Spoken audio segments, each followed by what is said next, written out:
negócios e direitos humanos, neste caso aplicados para a gestão de reclamações de comunidades impactadas por projetos extrativos, em particular o caso da mina Montepuez Ruby Mining. É um nome que me parece muito conhecido, esta mina de Rubi, que está situada no sul da província de Cabo Delgado. O que pretendemos fazer é partilhar experiências de implementação de um mecanismo de remediação ou compensação de impactos negativos. A atividade extrativa de Rubi, nesta região, é muito depois. E, ao mesmo tempo, mostrar como é que a fragilidade do Estado, neste caso do Estado moçambicano, pode contribuir, como contribuiu para o fenômeno da chamada maldição dos recursos. É um fenômeno que é muito estudado na literatura da especialidade. E, neste contexto, a nossa apresentação vai ter 4 partes: a introdução geral e a gênese e natureza do OGM. OGM é a abreviatura em inglês de Operational Grievance Management Mechanism, ou mecanismo de gestão de reclamações. E depois a estrutura e o modus operandi deste OGM e aquilo que foi a experiência de interação entre o painel independente que fez a gestão das reclamações e a Gemfields. A Gemfields é a empresa maioritária da Montepuez Ruby Mining, sendo a minoritária a empresa Moriti, de Cabo Delgado. E, finalmente, vamos partilhar quais foram os resultados finais dessa experiência. Ora, este processo teve a nomeação de Mecanismo Operacional de Gestão de Reclamações de Vítimas de Direitos Humanos. Vítimas essas, a violação por parte de forças de segurança privadas e também policiais. Portanto, este é o nome em inglês que levou este processo de gestão de reclamações.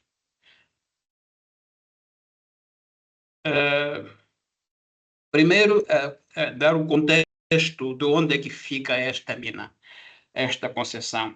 É uma concessão enormíssima, tão vasta quanto 34.906 hectares.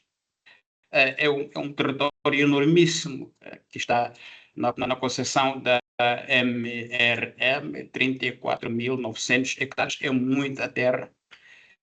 E a área alargada de influência da mina compreende na Manhãombir 6 comunidades em redor. Entretanto, esta área enorme que foi dada à MRM não está fisicamente demarcada. Ou seja, a comunidade não sabe onde estão os limites e, portanto, não sabe se está a invadir o território da mina ou não, porque não há limite físico. Diz a empresa que é complicado porque é uma vasta área, complicado vedar esta área. Começa ali o problema de quem é que entra em que área, já que não há demarcação física deste enorme território. Bom, então como é que nasce este mecanismo de gestão de reclamações em Manhãombir? Este é um mecanismo que foi criado na sequência de um processo extrajudicial, criado para investigar, resolver e remediar quaisquer queixas relacionadas com operações da mina em Montepuez. O seu foco são ações violadoras de direitos humanos das comunidades locais, perpetradas por forças de segurança privadas, assim como da polícia moçambicana, diferentes ramos, PRM, AFIR e Força de Recursos Naturais. O mecanismo resultou de um acordo de não admissão. Não admissão é uma figura jurídica em inglês, non-admission de disponibilidade, que foi alcançado em 2019 entre a Gemfields, que, repito, é uma majoritária, e a Lei Day, uma sociedade de advogados britânicos de direitos humanos, sobre acusações de graves violações de direitos humanos praticados por forças policiais nesta zona e em arredores da área concessionada. Portanto, esta Lei Day é uma sociedade de direitos humanos de advogados britânica que esteve em Moçambique, esteve no local, ouviu queixas, investigou queixas e juntou um processo com 273 queixas que recolheu no local, com 18 pessoas mortas e 200 acusações de espancamento grave. Ainda há casos de incêndio de propriedade, habitações e barracas. Este digamos, é o volume do caso que a Lei Day levou a Gemfields como sendo a prova de que havia violação de direitos humanos graves em Montepuez. Bom, entretanto, a Gemfields negou assumir culpa pelos crimes de que é acusada. Portanto, é um mecanismo que evitou ir ao tribunal, mas aceitou desembolsar um valor na ordem de 8,3 milhões de dólares para fechar o caso. Deste total, 5,3 milhões destinados a compensações às vítimas em Moçambique e o restante para pagar os custos desta empresa. Portanto, em Moçambique deviam ficar 5,3 milhões para os moçambicanos vítimas destas violações, no local que é Montepuez e Namanhumbir e aldeias em redor. Então, o acordo, além desta indemnização acordada, incluía que devia ser um processo mais completo, mais amplo no local. Primeiro, que a própria empresa se submetesse aos princípios da ONU sobre o negócio de direitos humanos. Portanto, a empresa devia entrar em treinamento da própria empresa para se conhecer estes princípios e os seguir daí em diante. E aí foram, e estes princípios são, é um documento hoje muito usado como referência para as empresas gerirem melhor conflitos com populações locais. É um documento voluntário, mas que já se tornou como um modelo para as empresas todas aderirem e seguirem esses princípios, que tem 3 partes importantes. A primeira parte estabelece o dever do Estado de proteger direitos humanos. O dever da empresa de respeitar direitos humanos. E o de remediar onde tenha havido violações. Este é o conteúdo, em resumo, dos chamados UNGP, que a empresa teve que aderir, foi treinada para aderir a estes princípios a partir daí.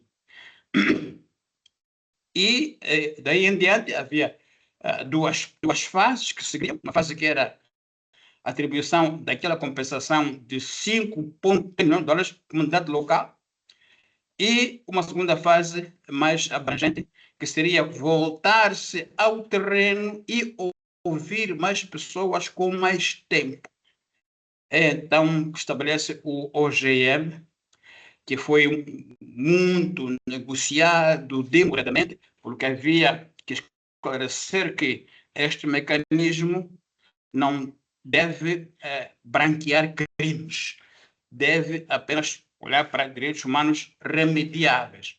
É preciso que a PGR confirmasse o processo e estivesse confortado que o mecanismo não ia branquear crimes que são matéria, obviamente, do Estado e não do outro mecanismo fora do Estado. E sim, negociou-se até que chegou a uma conclusão de estabelecer este OGM. Então, qual foi a estrutura e a forma de operar deste OGM em Montepuez? Bom, tinha 3 níveis. O nível 1, que estava sob a tutela da empresa, para receber queixas tem a ver com a população a ser reassentada, portanto, não havia aqui qualquer direito mais violado. Depois havia o nível 2, aí sim é onde nós entramos com um painel independente que devia fazer, então, supervisão das investigações, apuramento das queixas e avaliar a sua elegibilidade para remediação ou não. E havia o secretariado que fazia a parte técnica, como é óbvio, dirigindo técnicos que iam ao terreno para ouvir os queixosos, os fact-finding teams. E o nível 2, 3, aliás, que é o que ia encaminhar aquilo que fossem crimes públicos para a PGR. Então, esta estrutura do OGM, como se vê, tem alguma complexidade e níveis diferentes que foram colocados a operar em Montepuez.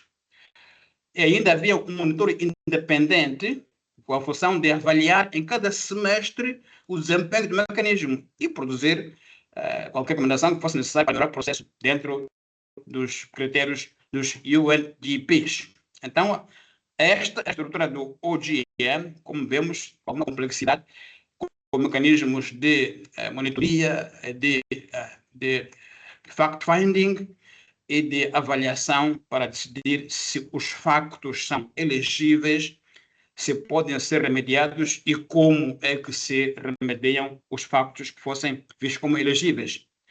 E havia então um manual de procedimentos, manual, uma espécie de código que devíamos seguir para avaliar as queixas, verificar a sua validade e decidir sobre a sua forma de compensação. Atenção que aqui falamos de remediar ou compensar. São termos próprios que se querem diferenciar de indemnizar.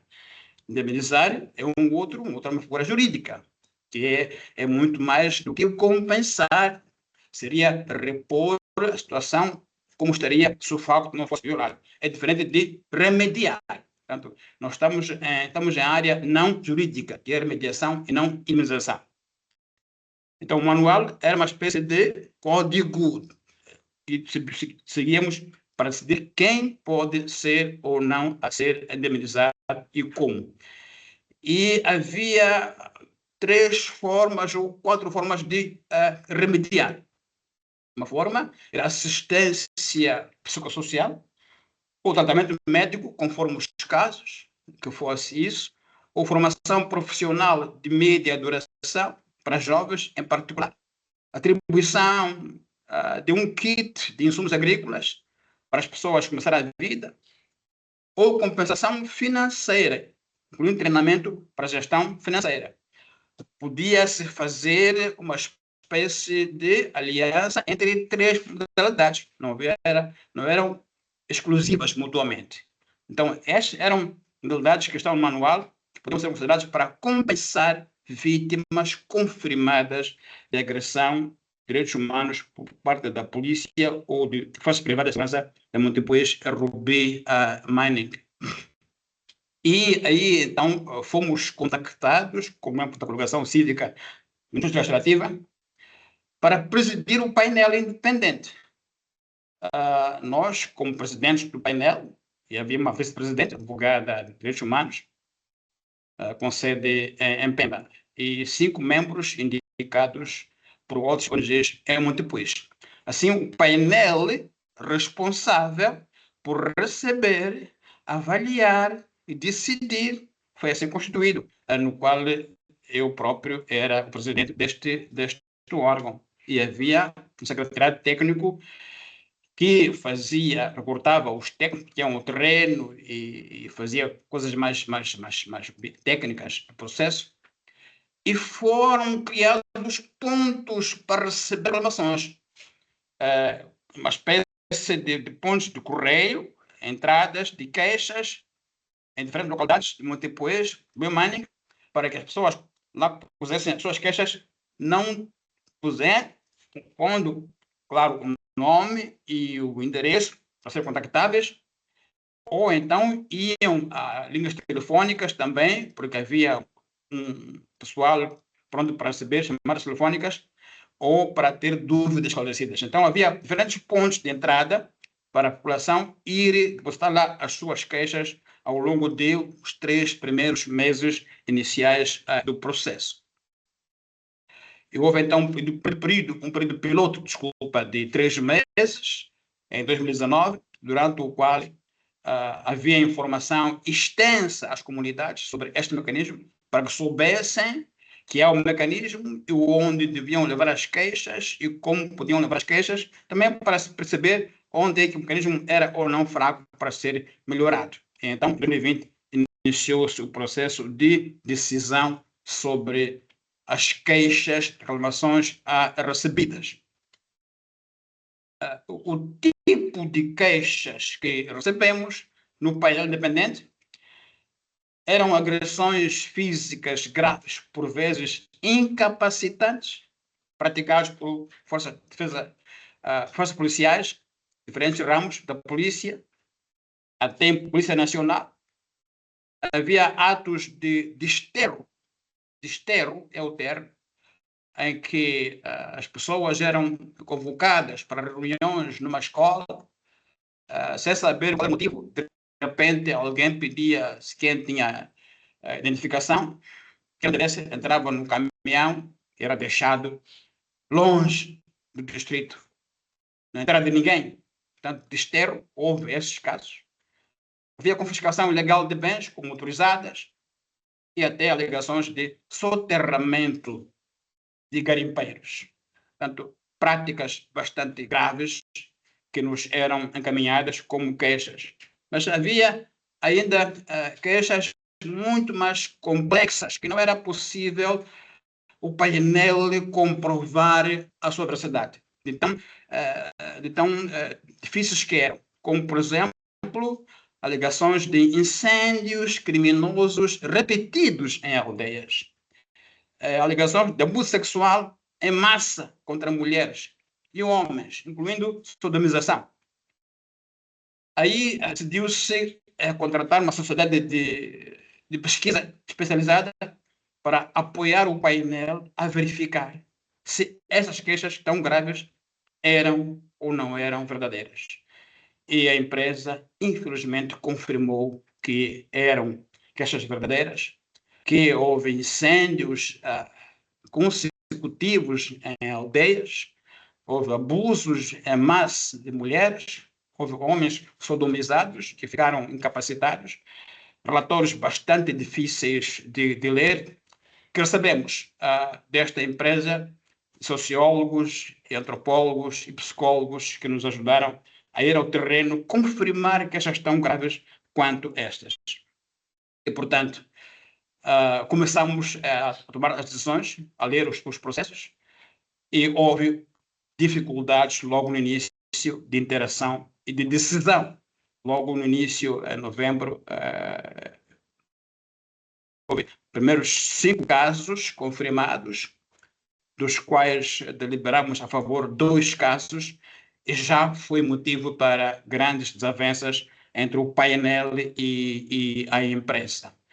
A empresa Jim Fields entendia que, a ser assim um processo, ele seria bastante oneroso para a empresa e que provavelmente deveríamos alterar os critérios de elegibilidade das queixas. Portanto, mudar o manual e mudar formas de compensação às vítimas e discutir sobre se a empresa também respondia por atos praticados pela Polícia Nacional. Dizia a empresa que esses atos não estavam na sua alçada, mas sim do Estado moçambicano. E também mecanismos de recurso da empresa. Então, houve logo no início grandes debates entre o painel e a empresa quando surgiram esses casos, sobretudo quando recebeu o relatório independente que confirmava graves casos como estes que eu mencionei.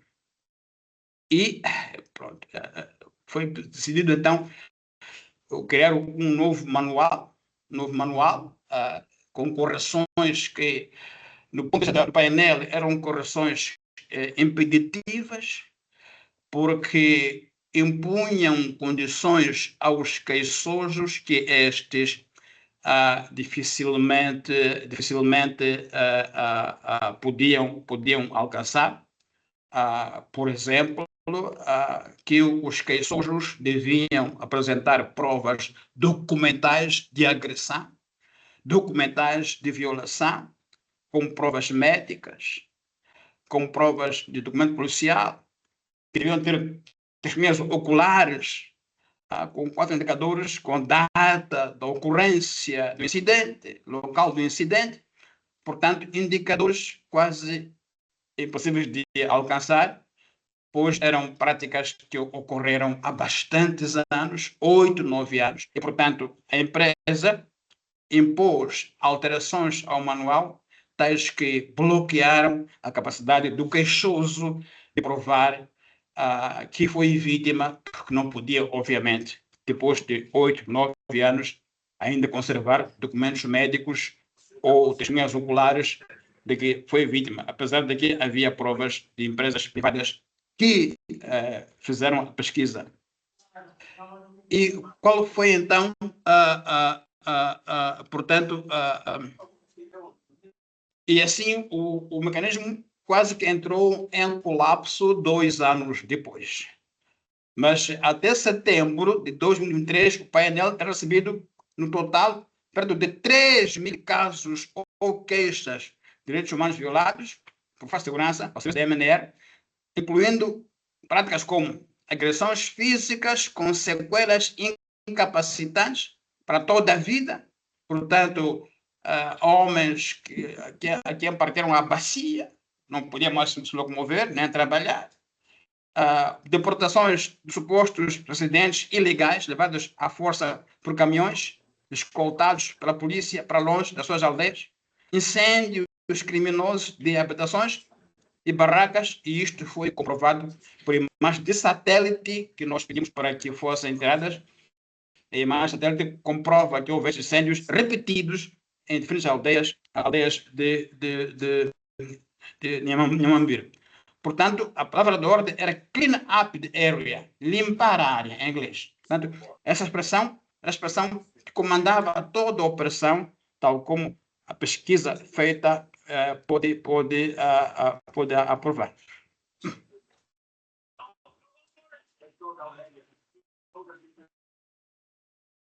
Portanto, apesar deste estudo que nós encomendamos, provando estes crimes hediondos, gravíssimos, já não podemos deliberar, porque a empresa decidiu encerrar o OGM em outubro de 2023, alegando que o mesmo processo é lento e ultrapassou o período estabelecido.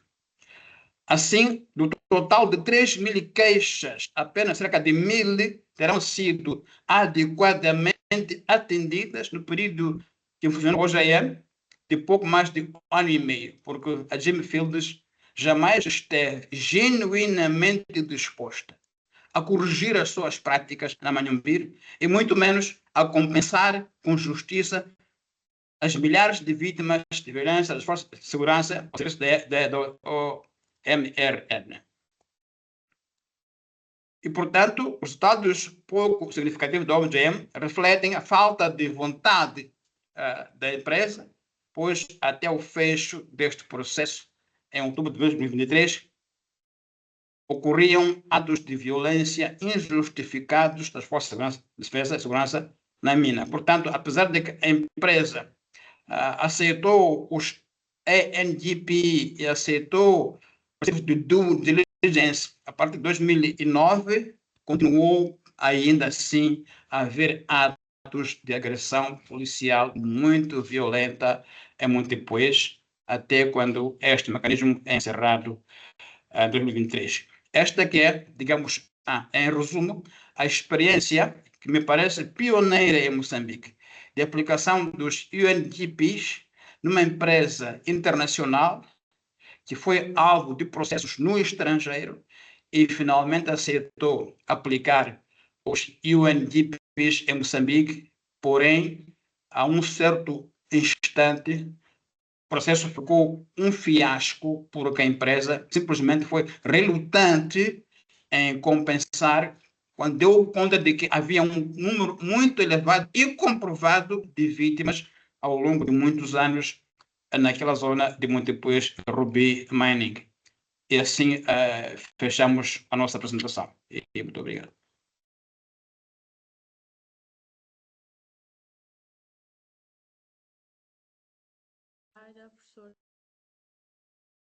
A sala está aberta para perguntas. Em primeiro lugar, queria agradecer ao professor Tomás Vieira pela brilhante apresentação. Foi uma autêntica aula. Agradecer ainda o facto de ter reagendado imediatamente a seguir a um erro de precisão meu, ter agendado este webinar. E convido os participantes para apresentarem as suas questões e particularmente aqueles que estejam ligados a questões relacionadas com entrevistas, inquéritos, nestas situações. Por favor.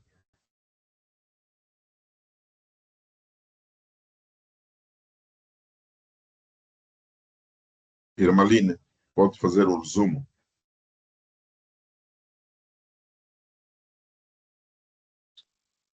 Bom dia.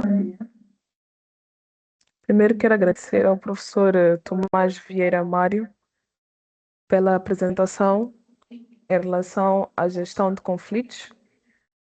Foi muito interessante ter abordado casos especiais, neste caso da empresa Mining Ruby,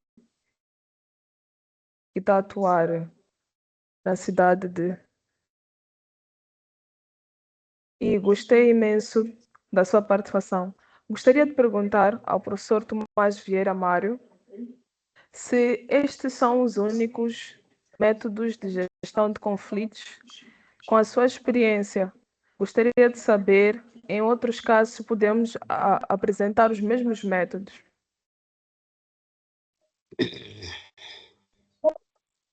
Obrigado. Não sei se percebi a pergunta, se este seria o único método de atender a reclamações. Bom, este é um método baseado nos princípios das Nações Unidas, ou seja, ao longo de muitos anos, ao longo de muitos países, havia queixas de confrontação entre projetos econômicos, comunidades locais. Os Estados, muitas vezes, não conseguiam resolver esses conflitos de forma satisfatória e a ONU entrou no debate, reuniu peritos de direitos humanos internacionais e empresas de grande porte mundial para criar um mecanismo consensual através do qual as empresas se obrigam a respeitar direitos humanos e os Estados a proteger cidadãos. Então, é um documento de princípios gerais de adesão voluntária desde 2012, mas já passou quase a ser obrigatório. Grandes empresas de todo o mundo já usam este documento como referência para lidar com comunidades locais e abordarem reclamações de direitos humanos. Também é um documento sobre direitos humanos e segurança nas empresas que existem no mundo. Então, este, digamos que é o padrão internacional. Há de haver os padrões, a aplicação do padrão pode ser adaptável a cada país e a cada contexto. Ele traz-nos os princípios gerais de como as empresas devem lidar com as comunidades locais em termos de compensar com justiça, dialogar com honestidade e o Estado assumir a sua responsabilidade de proteger os cidadãos. Como eu digo, são princípios gerais que os Estados e as empresas podem adaptar conforme o contexto em que se encontrem. Esta a forma como depois o Programa Mining adaptou o mecanismo e criando esta forma operacional de gestão, criando um painel independente. Não foi de forma voluntária, obviamente, foi no acordo com aquele grupo de advogados britânicos que a empresa chegou a acordo para criar um painel independente que recebesse as reclamações e deliberasse sobre compensações que fossem vistas como justas para as vítimas. Por favor, Obrigada. professor Teófilo Luís. Faz favor, professor Teófilo Luís. Bom dia a todos. Não sei se estou audível. Só peço que fale mais alto, faz favor. Tá bom, muito obrigado. Eu também queria juntar-me à colega que me antecedeu para parabenizar o doutor e professor Tomás Vieira Mário, mais carinhosamente designado como TVM, tenho acompanhado nas algumas explanações pelas mídias nacionais. É um prazer também imenso eu ter este contato direto com ele nesta plataforma providenciada pela CBS. Mais uma vez, muito obrigado. E dizer que meu nome é Teófilo Lino Luís, eu sou mestre em gestão de projetos pela CBS e me orgulho por isso. Eu tenho duas questões perante essa belíssima apresentação do professor Tomás Vieira Mário. Mas antes de colocar as questões, eu percebi duas situações ou dimensões. A primeira, pelo facto da Ruby Montepuez Manning estabelecer um comitê de gestão de risco para recolher as reclamações perante violações graves de direitos humanos e de seguida fiquei muito mais preocupado ainda quando percebo que mesmo a Montepuez Ruby Manning ter criado este comitê de gestão de risco, designadamente o OGM e painel de implementadores, o painel dependente, e mesmo assim os graves direitos humanos continuaram. Então, com isto o que eu queria perceber com o professor, desde a criação e implementação, e se calhar até na alteração do manual, gostaria de saber se houve um envolvimento da comunidade. Segundo, se o professor Tomás Vieira Mário foi ao fundo na tentativa de perceber ainda mais como que está estruturada a Montepuez Ruby Manning para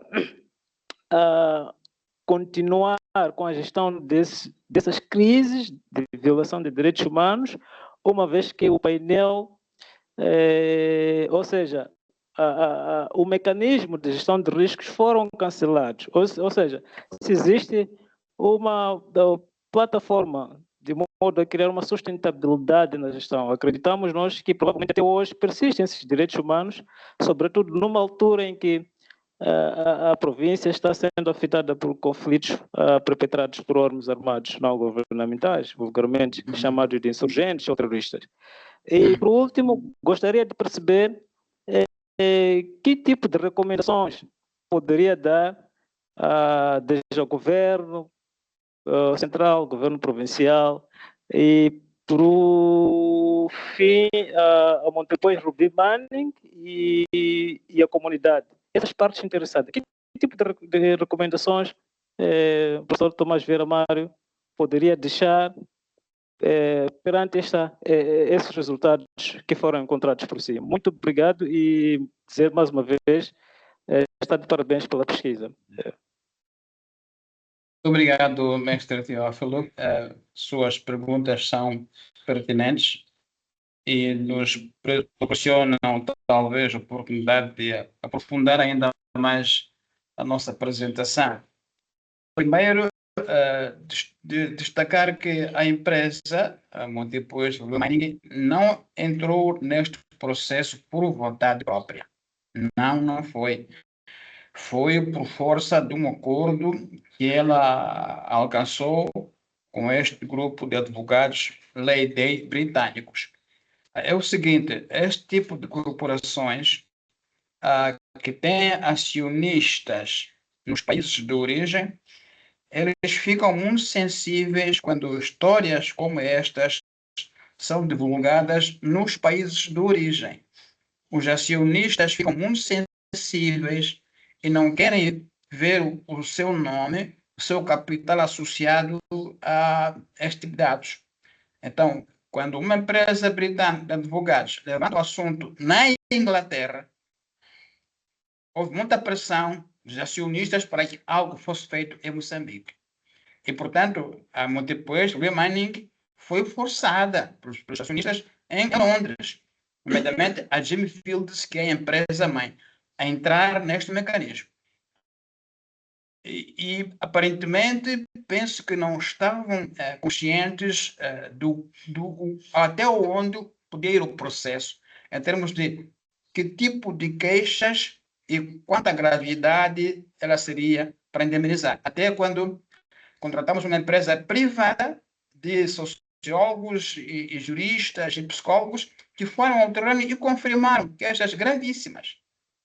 E isso, penso que assustou a empresa, porque se entrássemos com todos esses casos para remediações, de facto, é muito dinheiro ou muitos recursos que deviam ser despendidos pela empresa para repor os direitos humanos violados. Alguns não podem ser repostos, como, por exemplo, abuso sexual em massa, não é? Incêndio de aldeias repetido, não é? Repetido. Então, acho que esses dados vieram assustar a empresa e ele, então, no fim, veio com uma outra teoria de que, bom, em vez de indemnizar individualmente, porque é complicado, vamos entrar numa outra fase de indemnizações, compensações coletivas, criar escolas, hospitais, em vez de indemnizar indivíduos. Portanto, foi uma estratégia de fuga que a empresa encontrou para deixar este mecanismo. Tivemos reuniões muito difíceis com os gestores da Jimmy Fields, aqui em Maputo, reuniões muito difíceis, nós próprios, em que discutíamos que não era razoável a empresa procurar alterar os manuais, impondo indicadores que sabe que são inalcançáveis pelas comunidades rurais. Quer dizer, penso que mesmo nós que estamos aqui na cidade, com educação mediana, ninguém guarda documentos médicos durante 5 anos em casa. Não sei quem guarda isso. Ninguém guarda isso em casa para provar, até porque guardaria se soubesse que um dia serão necessários. Ninguém guarda documentos médicos. E não há hospital depois que tivesse dado às vítimas documentos médicos no ano em que isso foi cometido. Então, a empresa encontrou subterfúgios para realmente se descartar das suas responsabilidades. E por que continua a haver violação? Primeiro porque lembremos da história daquela mina. É uma mina que expulsou dali muita gente. Muita gente. Já se discutiu muitas vezes que se calhar era a melhor solução. A mina encontrar um espaço para o tal garimpo, onde iam os garimpeiros. Primeiro. Segundo, como disse, os limites da mina não são fisicamente visíveis. Então ninguém sabe onde a mina termina. Os tais garimpeiros ilegais provavelmente entram numa zona que não sabem que é da MRM, porque ela diz que não pode vedar porque são 34 mil hectares. Então não pode vedar porque é um terreno. Se não veda, logo ninguém sabe onde está o limite da mina. E, portanto, há de haver sempre penetração na zona por garimpeiros, alguns porque não sabem onde está o limite. Recomendações. É muito complicado, mestre. Por quê? Porque este processo só chegou ao estrangeiro porque internamente ele foi renegado. Os casos, depois do Manning, são casos antigos e muito bem investigados pela mídia. E houve uma comissão conjunta da PGR, Comissão Nacional dos Direitos Humanos, do Ministério do Interior, que foi em 2013 ou 2014 investigar os crimes alegados. Comissão do nosso Estado, do nosso governo. No entanto, o relatório dessa comissão nunca foi divulgado e nada foi feito em função daquilo que foi lá encontrado. Até que entraram empresas estrangeiras de advogados e levaram o caso para o estrangeiro. Portanto, o nosso Estado, nosso governo sabe o que se passa lá, sempre souberam, mas Por alguma razão, nunca houve uma ação, até que foi necessário vir uma empresa estrangeira britânica cobrar indemnizações à outra britânica, a Jim Fields, e repara, mestre, os 5,3 milhões de dólares que eram para a comunidade local ser indemnizada, não chegaram a ser indemnizados. Por quê? Porque quando começou o processo de indemnização, algum dinheiro entrou muito depois e o governo suspeitou que devíamos saber de onde vem o dinheiro, porque podia até vir para financiar o terrorismo. O governo queria, portanto, saber quem são os que iam ser indemnizados. Disse os advogados, não, os acordos são confidenciais. Nós não podemos revelar as pessoas elegíveis que vão ser indemnizadas. E diz o governo, bom, se não revelam, não podem atribuir dinheiro, porque o dinheiro pode ser aplicado para coisas maléficas. Então, como vê, é um processo muito complexo, muito enrolado, que ainda vai levar tempo se algum dia tiver um desfecho positivo. Muito obrigado. Eu queria ouvir o Joaquim, pela experiência que tem nesta área. Joaquim Soares.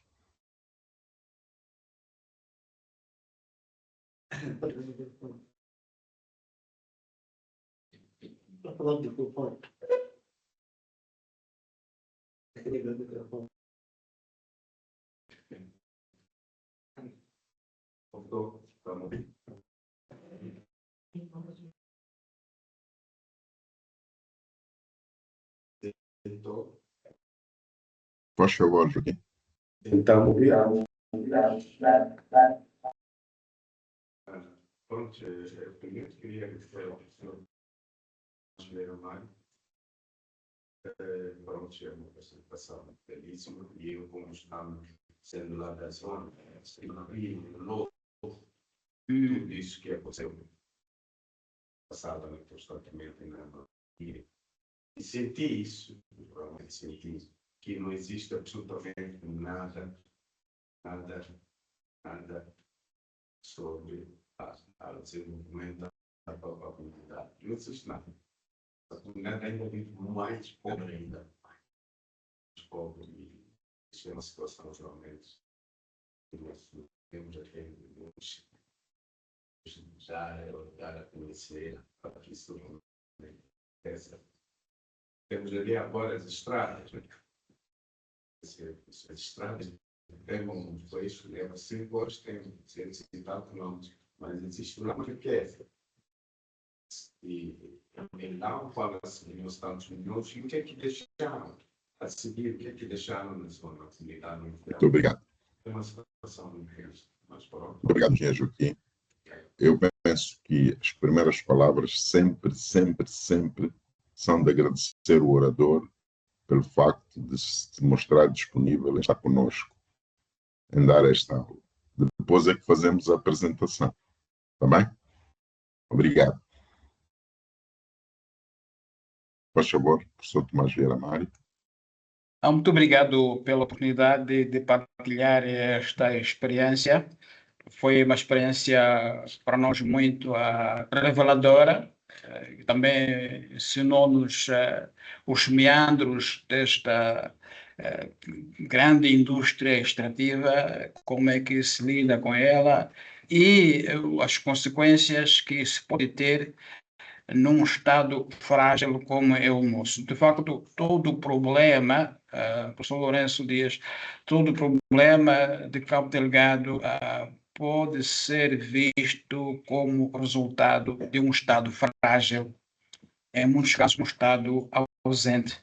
E, portanto, fica complicado a comunidade sozinha lidar com forças tão poderosas como esta. O colega falava da estrada depois Pemba, que está degradada. Na verdade, a degradação são os caminhões que transportam grafite de Balama.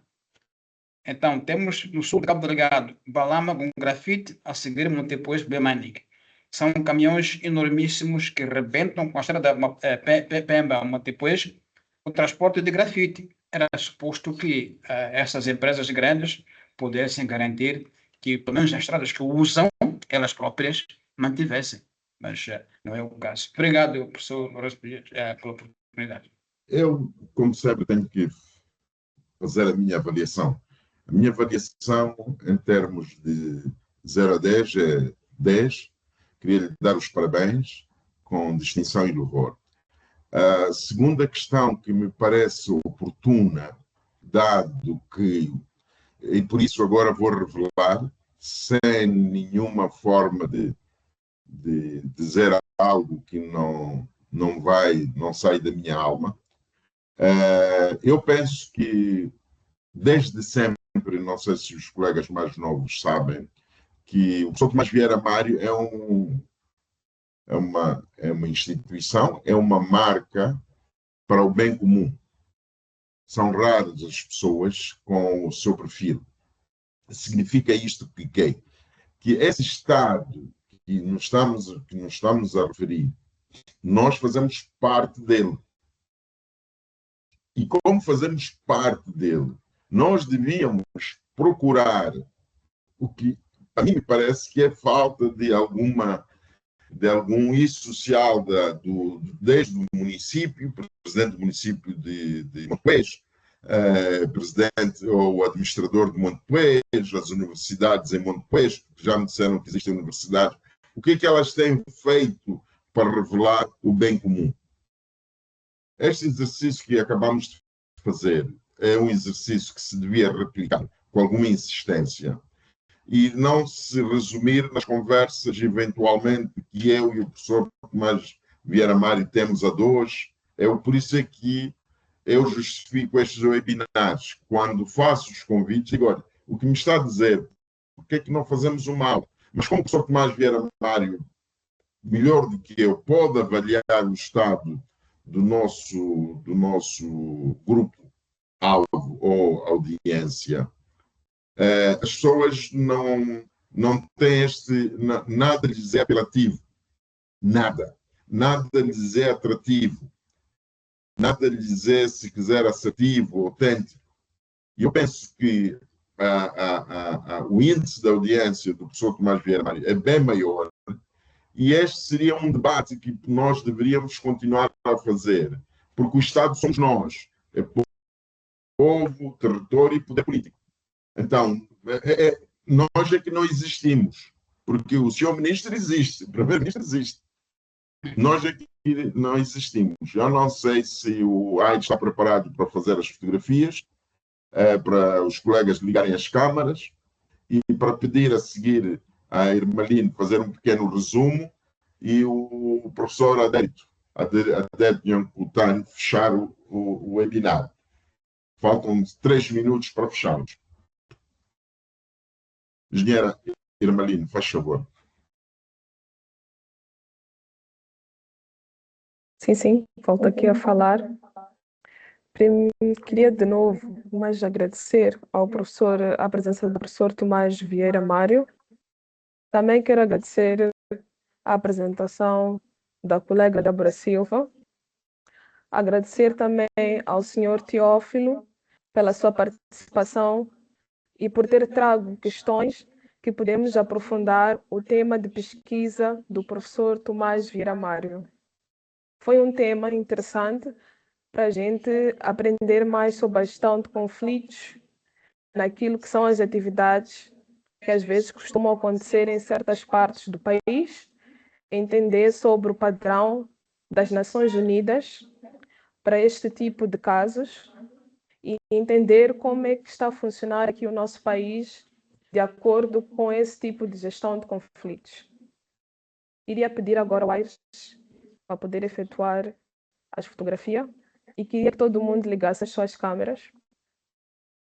Mas antes temos que ouvir o professor Adérito, doutor Adérito. Muito obrigado. Em primeiro lugar, quero agradecer a oportunidade que me é dada para poder tecer aqui algumas considerações, ainda que em jeito de conclusão. Quero agradecer ao professor Dr. Tomás Vieira Mário por esta aula.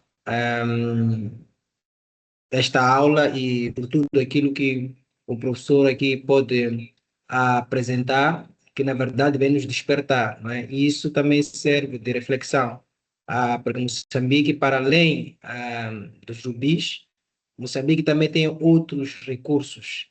Então, isso nos desperta, apesar de que é um tema, é uma abordagem um pouco sensível, mas ao mesmo tempo isso faz com que tenhamos a coragem, não é?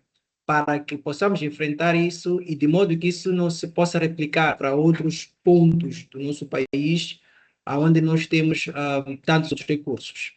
Também eu quero agradecer ao professor Dr. Lourenço da Silva, por causa desta abordagem aberta da nossa escola. Alguns assuntos até são muito sensíveis, mas ainda assim esses assuntos têm espaço de debate aqui na CBS. E ao mesmo tempo também nós realçamos o fato das portas da CBS estarem abertas para debates como esses, porque esses debates eles constroem uma nação. Então pode não parecer nada, mas temos muitas pessoas aqui que ouviram e que de certa forma também podem fazer alguma coisa, nem que seja na perspectiva em que cada um está inserido. Então, se a pessoa pode fazer alguma coisa para melhorar ainda mais, isso é muito positivo. E muito obrigado mais uma vez a todos que puderam estar e que Deus abençoe Moçambique e a todos nós. Por mim, a sessão está encerrada e muito obrigado e uma boa semana. O Elton não falou hoje. Por quê? Está doente. Não veio trabalhar. O Elton Henrique não agradeceu ao professor Tomás Vieira Mário. É. Muito bom dia. Em primeiro lugar, gostaria de agradecer ao professor Dr. Tomás Vieira Amaro pela excelente aula. Para nós é uma honra ter esse tipo de aula, de estudo, para que possamos refletir naquilo que é a nossa nação. E sem mais nada a acrescentar, muito obrigado a todos que estiveram presentes. Obrigado. Professor Tomás, pode fechar. Pode fechar e dirigir-nos as últimas palavras. Muito obrigado, professor Tomás Vieira. Muito obrigado.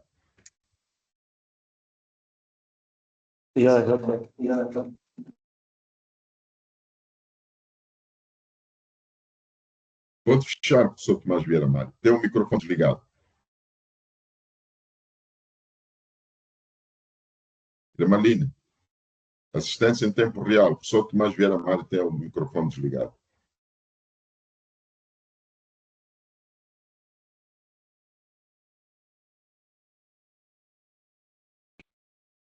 Faz favor, já está. Então, também quero me despedir e agradecer a atenção dispensada e a oportunidade de partilhar essa experiência com todos Estou muito quantos satisfeito, nos muito satisfeito. seguiram. Mesmo. Muito obrigado. Muito Bom dia. satisfeito. Eu é que agradeço. Eu é que agradeço. Obrigado a todos. Irmandinho, tem que ser mais atuante. Obrigado. Vamos fechar. Já tirou a foto? Podemos fechar. Não sei se o Adelino do Lis queria dizer alguma coisa. Não quero ser eu o responsável. Não sei. Obrigado, professor, pela Sim. palavra. Bom dia a todos e a todas. Apenas agradecer a apresentação do professor Dr.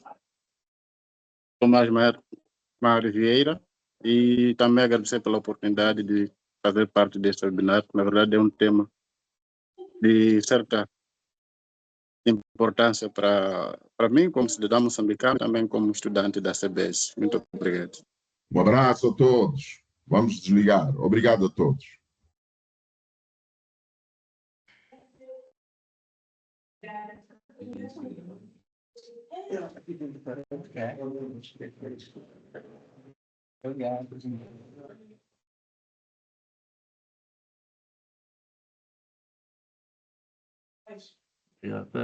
Aí tem que sair todos, tem que parar de gravar primeiro. Senão fica para gravar até.